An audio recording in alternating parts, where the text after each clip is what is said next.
जय हिंद दोस्तों, स्वागत आप सभी का विजडम एजुकेशन पे। आज 27 अगस्त 2021 है। दैनिक जागरण के राष्ट्रीय संस्करण का कंप्लीट न्यूज़ एनालिसिस करेंगे। देखो, फर्स्ट पेज पर ये न्यूज़ है। काबुल एयरपोर्ट के बाहर सिलसिलेवार बम धमाके 60 मरे। एक्सपेक्टेड था कि इस तरह घटना काबुल एयरपोर्ट से बाहर हो सकती है। 3 बार अमेरिका ने ब्रीफ किया था कि इस तरह की घटनाएं हो सकती है और तालिबान को इसको रोकने का प्रयास किया जाना चाहिए था। और कल हुआ ये घटना, और इसमें जो है 12 अमेरिका के जो जवान हैं वो शहीद हुए हैं।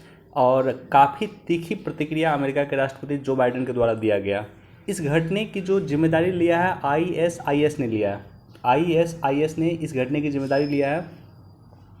उन्होंने पिक्चर शेयर करते हुए भी दिखाया कि किसने आत्मघाती ये हमला किया है। अब देखो, आपको ये समझना होगा कि तालिबान ने जब अफ़गानिस्तान पे कब्ज़ा किया, खास करके काबुल पे जब तालिबान ने कब्ज़ा किया, तो वहाँ पे जितने भी जेल थे सभी जेल को तोड़ दिया गया तालिबान के द्वारा। अब जितने भी जेल थे, मान लो किसी जेल में 2000 कैदी है, किसी में 4000 कैदी है, किसी में 5000 कैदी है, हर एक जो जेल तोड़ के हर एक कैदी को रिहा कर दिया गया। अब हुआ क्या कि उसमें बहुत सारे कैदी ऐसे थे जो कि आईएसआई से जुड़े हुए थे। उसमें बहुत सारे ऐसे कैदी थे जो तहरीक तालिबान पाकिस्तान से जुड़े हुए थे। उसमें बहुत सारे कैदी ऐसे थे जो विभिन्न आतंकवादी संगठन से जुड़े हुए थे। तो इसको लेकर के चीन भी परेशान है, इसको लेकर के पाकिस्तान भी परेशान है, और इसको लेकर के अब तालिबान भी परेशान होगा। आईएसआईएस ने जो है ये घटना को अंजाम दिया था, और कहा जा रहा है कि ये वही आईएसआईएस के आतंकवादी थे जो कुछ दिन पहले काबुल जेल में बंद थे। तालिबान ने जेल तोड़ करके इनको रिहा किया था, सभी को इनफैक्ट रिहा किया था, जितने भी कैदी थे सबको रिहा किया गया था। उसमें आईएसआईएस के आतंकवादी भी थे, वो भी रिहा हो गए थे। देखो, ये जो काबुल एयरपोर्ट के बाहर जो ये घटना हुआ, ये निश्चित तौर पे अमेरिका के लिए खतरे की घंटी है।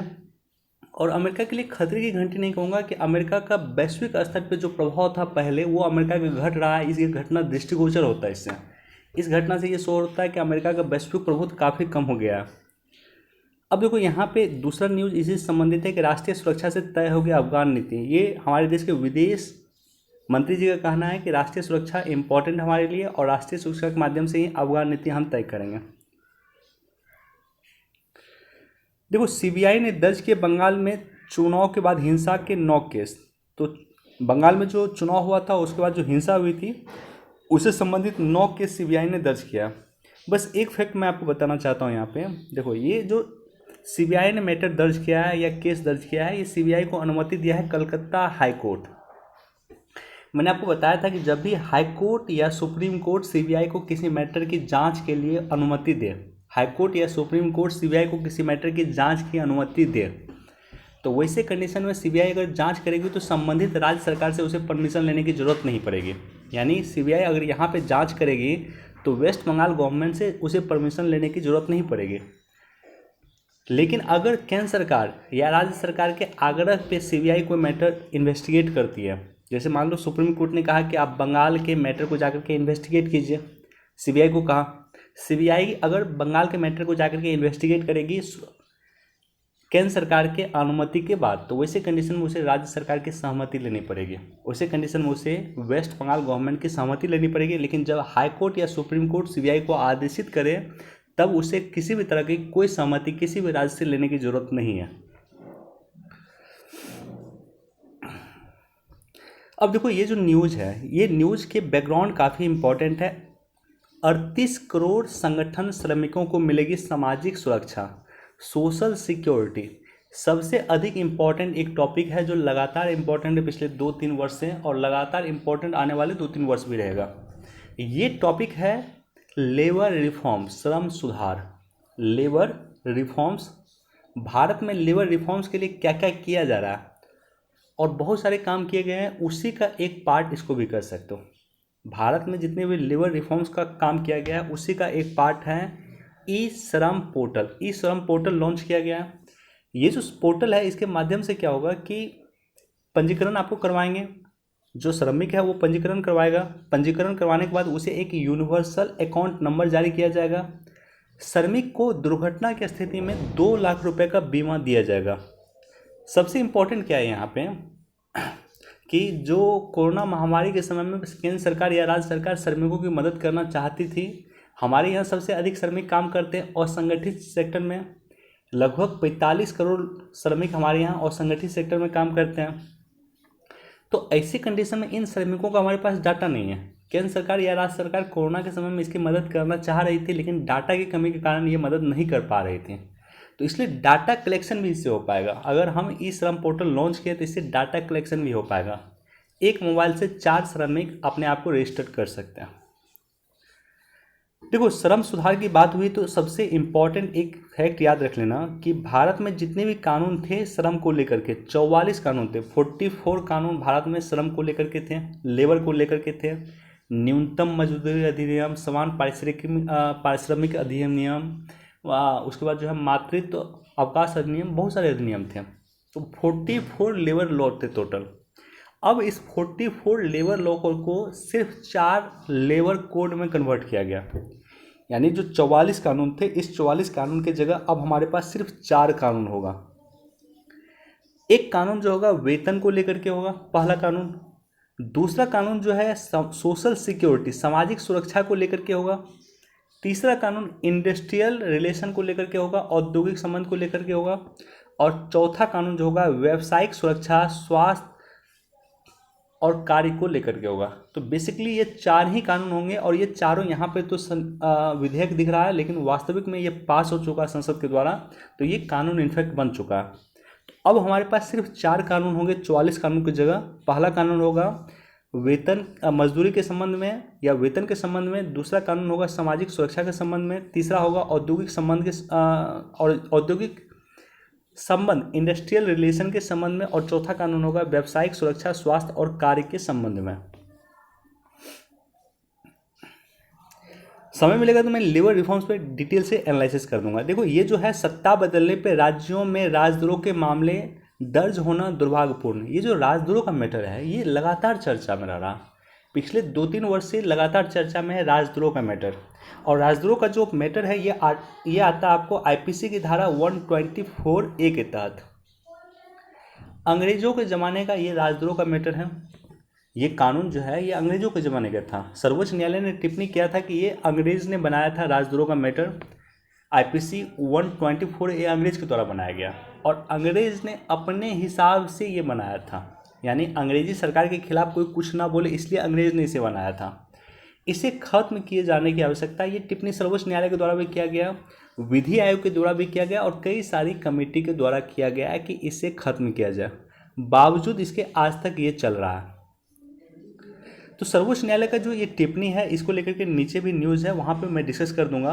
बेसिकली ये सर्वोच्च न्यायालय की टिप्पणी है कि कोई भी जो पुलिस होता है वो पुलिस किसी भी राज्य में सत्ता के अकॉर्डिंग काम करता है, सत्ता के एक अभिकर्ता के रूप में काम करता है। अगर किसी पार्टी की सत्ता आएगी किसी राज्य में तो वैसे कंडीशन में पुलिस उस पार्टी के साथ काम करता है, राइट। यानी उस पार्टी के विपक्ष में काम नहीं करता, उस पार्टी के साथ काम करता है और उस पार्टी के एक अभिकरण के तौर पे काम करता है। यानी उस पार्टी के किसी व्यक्ति जो दोषी भी हो तो उस पर जल्दी पुलिस कार्रवाई करने से बचता है। तो ये सर्वोच्च न्यायालय का टिप्पणी है और काफ़ी तक टिप्पणी सर्वोच्च न्यायालय ने किया। एक बार इसको भी आप लोग देख लेना।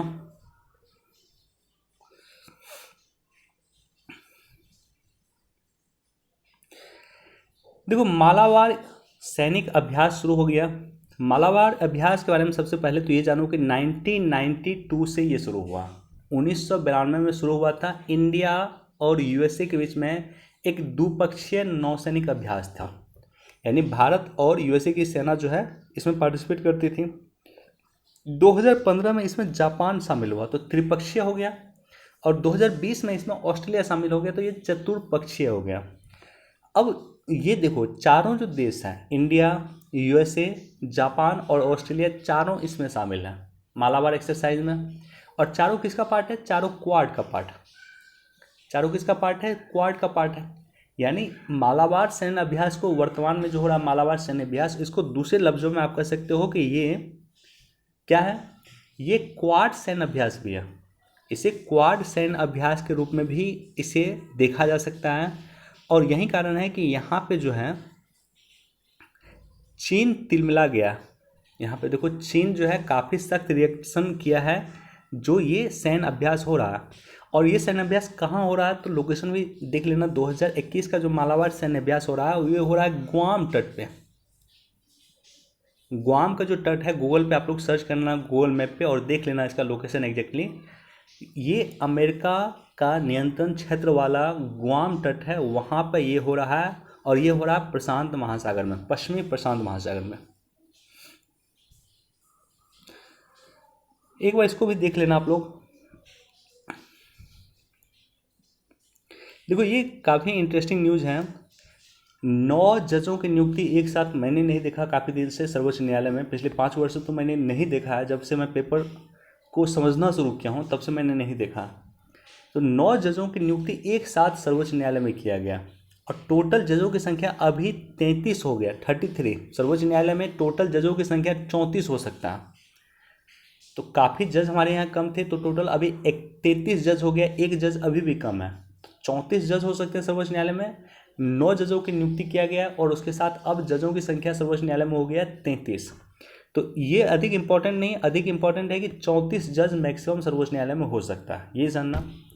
साथ ही साथ ये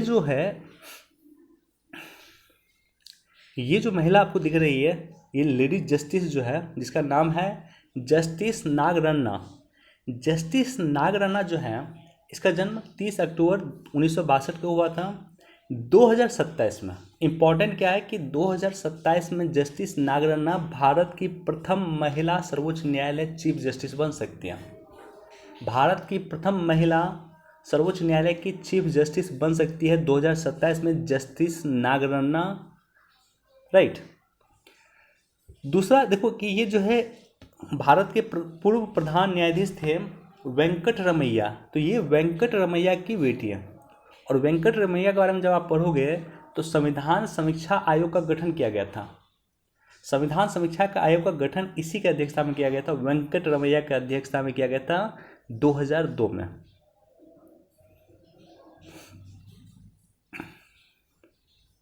अब देखो शिक्षण संस्थानों में SC ST और OBC की भर्ती, एक बार इसको भी देख सकते हैं आप लोग।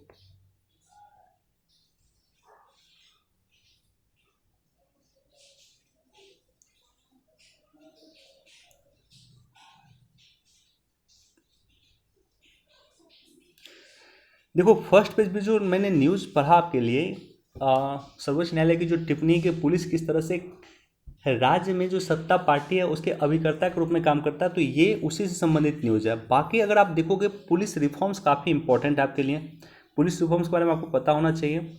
साथ ही साथ धर्मवीर कमेटी बना था, धर्मवीर आयोग बना था। पुलिस रिफॉर्म्स की जब मैं चर्चा करता हूँ तो धर्मवीर आयोग की मैं चर्चा करता हूँ, इंद्रजीत गुप्ता समिति की भी मैं चर्चा करता हूँ। 2006 में सर्वोच्च न्यायालय का गाइडलाइन भी काफ़ी इम्पोर्टेंट है। और उसके बाद प्रकाश सिंह वाद, ये सारा का सारा पुलिस रिफॉर्म से संबंधित है जो यहाँ पे दिया हुआ देखो। और 2006 में जो सर्वोच्च न्यायालय का गाइडलाइन आया था 22 सितंबर 2006 को, ये अभी तक इम्प्लीमेंट नहीं किया गया। बाकी पुलिस रिफॉर्म्स काफ़ी इंपॉर्टेंट है। इस न्यूज़ के बैकग्राउंड में अगर आपको देखना है तो पुलिस रिफॉर्म्स के बारे में जाकर के देखना, और जितने भी कमेटी है सभी कमेटी के बारे में आपको पता होना चाहिए।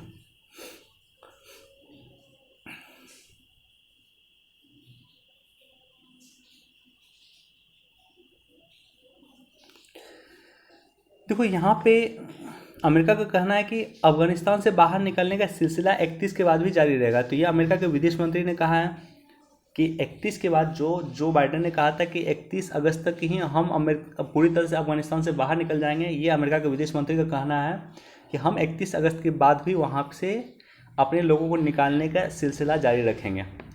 अब देखो दूसरा यहाँ पे ये है, ये काफ़ी इम्पोर्टेंट न्यूज़ है, एक समझो इस चीज़ को आप कि अगर मान लेते हैं कि अफगानिस्तान के पास बम होता, परमाणु बम होता, और जिस तरह से तालिबान कब्जा कर लिया अफगानिस्तान पे, तो तालिबान के हाथ पे परमाणु बम लग गया होता, तो वैसी कंडीशन में विश्व को कितना क्षति हो सकता था आप समझ सकते हो। इसी तरह से तालिबान अगर पाकिस्तान को अस्थिर कर दें, पाकिस्तान को अनस्टेबल कर दें, या पाकिस्तान में तालिबान का कब्जा हो जाए और परमाणु बम जो है तालिबान के हाथ अगर लग जाए, तो वैसी कंडीशन में विश्व का क्या होगा आप समझ सकते हो, और ख़ास करके इंडिया का क्या होगा ये आप समझ सकते हैं।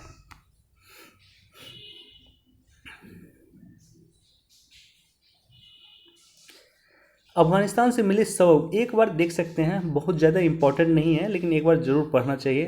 तालिबान का मुद्दा है तो एक बार पढ़ सकते हैं। बाकी ये भी तालिबान को लेकर के एडिटोरियल दिया हुआ है। देखो, तालिबान अगर स्ट्रांग होता है और स्ट्रांग हो चुका है अफगानिस्तान में, तो निश्चित तौर पे चीन और पाकिस्तान की भूमिका काफ़ी बढ़ गई है। भारत की भूमिका कम हुई है, भारत की भूमिका सीमित हुई है, और चीन और पाकिस्तान की भूमिका बढ़ गई है, और साथ ही साथ परमाणु खतरे की भी आशंका काफ़ी बढ़ गई है। तो इसी को लेकर के एडिटोरियल दिया हुआ है, इसको पढ़ सकते हैं। बहुत सारे पॉइंट ऐसा है जो ऑलरेडी हमने आपके साथ डिस्कस किया हुआ है, जैसे वखान कॉरिडोर वगैरह के बारे में कई बार हमने डिस्कस किया आपके साथ। सीपेक के बारे में कई बार हमने आपके साथ डिस्कस किया।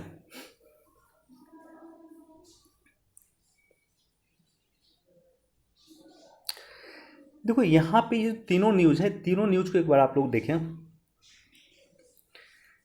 ये जो न्यूज़ है, भरपूर प्रोटीन और जिंक वाली गेहूं की नई प्रजाति। तो कुछ दिन पहले जो प्राइम मिनिस्टर मोदी का संबोधन हुआ था लाल किला के प्राचीर से, तो उन्होंने कहा था कि देश में खाद्यान्न पर्याप्त है, हमारे देश में पर्याप्त खाद्यान्न है। समस्या किस बात की है? समस्या ये है कि खाद्यान्न में जो है आवश्यक पौष्टिक पदार्थ नहीं होता, आवश्यक खनिज नहीं होता, आवश्यक मिनरल्स नहीं होता, और यही कारण है कि देश में पर्याप्त खाद्यान्न है, फिर भी कुपोषण विश्व में सबसे ज़्यादा इंडिया में है। तो उसी के समाधान के लिए एक इसको भी आप नोट कर सकते हैं कि ऐसा गेहूं की नई प्रजाति बनाया गया है जो प्रोटीन और जिंक से भरपूर होगी, और इस प्रजाति का नाम जो है रखा गया है भगवान वेंकटेश की जो माता श्री हैं उस माता श्री के नाम पर रखा गया है, जिसका नाम है वकुला। भगवान वेंकटेश की माता का नाम है माता वकुला, तो माता वकुला के नाम पे गेहूं की नई प्रजाति का नाम रखा गया है। इसका पूरा नाम है पूसा वकुला, और ये जो है जिंक और प्रोटीन इनरिच में गेहूं होगी। अब देखो, बॉर्डर टूरिज्म को लेकर के है, जैसे हमारे यहाँ अगर आप पंजाब जाओगे, खास करके अमृतसर जाओगे, तो बाघा बॉर्डर आप देखने जाओगे, तो बाघा बॉर्डर जो है एक तरह से टूरिज्म का गढ़ बन गया। तो उसी तरह से लद्दाख वगैरह भी टूरिज्म का गढ़ बन सकता है, जो बॉर्डर टूरिज्म हो उसको प्रमोट करने की दिशा में एक कदम है, इसको एक बार देख सकते हैं। और देखो, पर्यटन एक ऐसा सेक्टर है जो अर्थव्यवस्था के तीनों सेक्टर को प्रभावित करता है। अर्थव्यवस्था के प्राइमरी सेक्टर को भी प्रभावित करता है, सेकेंडरी सेक्टर को भी प्रभावित करता है, और अर्थव्यवस्था के टर्सरी सेक्टर को भी प्रभावित करता है। तीनों सेक्टर को प्रभावित करता है पर्यटन। देखो, नीति आयोग को सीईओ का कहना है कि जो अभी भी जो गाड़ी हम बनाते हैं, जो मोटर वाहन हम बनाते हैं, जो ऑटो हम बनाते हैं, उसका बहुत सारा कल पुर्जा हम चीन से मंगाते हैं। हमने आपके साथ डिस्कस किया था कल या परसों कि हमें धीरे धीरे चीन पे अपनी निर्भरता कम करनी होगी। तो यहाँ पे वहीं पे बोल रहे हैं कि धीरे धीरे जो हम पार्ट पुर्जा मंगाते थे चीन से, ऑटो का, गाड़ी का, वो पार्ट पुर्जा भी चीन से मंगाना कम करें, और उसका भी हम मैन्युफैक्चर इंडिया में स्टार्ट करें। उसी को लेकर के ये न्यूज़ है। उद्योग ईंधन में पराली खपाएं और इंसेंटिव पाएं। तो ये पंजाब सरकार इस तरह से कर रही है कि पंजाब सरकार ने कुछ उद्योगों को लाइसेंस दिया है कि आप अपने यहाँ पराली जलाइए, जैसे चीनी मिल हो गया, पेपर मिल हो गया। तो इस तरह से कई सारे उद्योगों को ईंधन के रूप में पराली इस्तेमाल करने की मंजूरी दी है, और कहा कि पराली जलाइए और हमसे इंसेंटिव पाइए। ऐसा क्यों किया गया? दिल्ली के एयर पोल्यूशन का सबसे बड़ा कारण है पराली को जलाना पंजाब के क्षेत्र में, हरियाणा के क्षेत्र में, और दिल्ली का जो ग्रामीण एरिया उस क्षेत्र में, पश्चिमी उत्तर प्रदेश के क्षेत्र में, यहाँ पे जो पराली जलता है और उसके कारण दिल्ली में एयर पोल्यूशन क्रिएट होता है। तो क्या होता है कि किसान खेत में क्या होता है कि काटते, मान लो गेहूँ काटा और उसका जो पराली हो गया, उसका जो अपशिष्ट हो गया, उसको खेत में ही जला देता है। तो इसे रोकने के लिए पंजाब सरकार ने एक अच्छा कदम उठाया है, और पराली को लेकर के ऑलरेडी हमने कई बार आपके साथ डिस्कस किया। पराली का जो किस तरह से दिल्ली के एयर पोल्यूशन को क्रिएट करने में या बढ़ाने में पराली की किस तरह से भूमिका है, तो उसी से संबंधित ये है कि पराली को रोकने के लिए पंजाब सरकार ये काम कर रही है। इसको भी देख सकते हैं, असिंचित क्षेत्र में पोषक अनाज उत्पादक की पर्याप्त संभावना। देखो, हमारे यहाँ क्या है कि अभी रिसर्च चल रहा है, और लगातार वैज्ञानिक इस पे लगातार रिसर्च कर रहे हैं कि दो तरह का पौधा हम जरूर अपने यहाँ बनाएं।